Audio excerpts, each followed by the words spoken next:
Одоо би соёл хичээлийн автор цөмөн бицгээл авалтаад лабораторийн ажил номер 11 гэрлийн туршилт судлан малиусын үйлийг шалгах ажлыг тайлбарлая. За тэгэхээр энэ ажилдаа бид малиусын үйлийг шалгах хэрэгтэй. Тэгэхээр гэрлийн эрчим нь далайцын хятад пропорционал байдаг учраас малиусын үйл нь ингэж гарсан байна. За энэ дээр байгаа А нь бол туушруулагчаас гарсан гэрлийн эрчим, А нь шинжлэгчээс гарсан гэрлийн эрчим, альба нь туушруулагч болон шинжлэгчийн хоорондох үнцэг байна.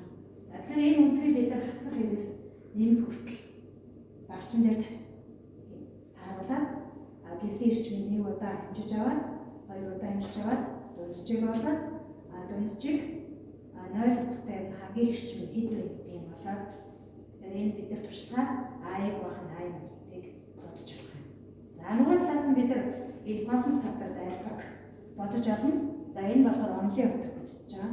Тэгэхээр энэ космос тавтарт айлбагийн график ийм байгаа.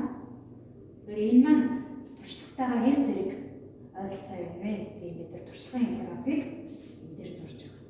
За одоо энэ багчин дээр тайлбарлая. За одоо ба хэмжлэлтэнд ашиглах багчаа тайлбарлая. Тэгэхээр гэрэл үсгэр байна. Гэрэл үсгэр асаачин. За шинжлэгч туушруулагч автгай потом лукс метр буюу гэрэл мэдрэгч.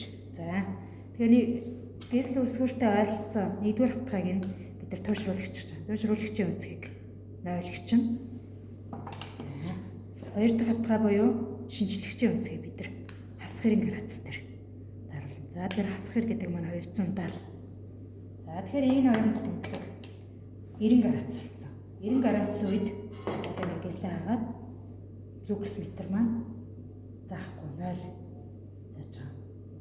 За дараа гих мэтчлэн хасах 80, хасах 70 гих мэтчлэн явж байгаад 0 градус дээр тавихаар гол автгын хоорондох үнцэг маань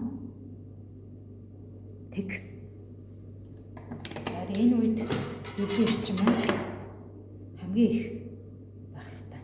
За энэ дээр болохоор 22 гэж харсан байна. Гэх мэтлэг хэмжлэлийг бид нар хасах хэрэгс нэмэг гарыг 90 градус бүрд үнцгөө тохируулаад лукс метр дээр эрчмийг хэмжиж байна.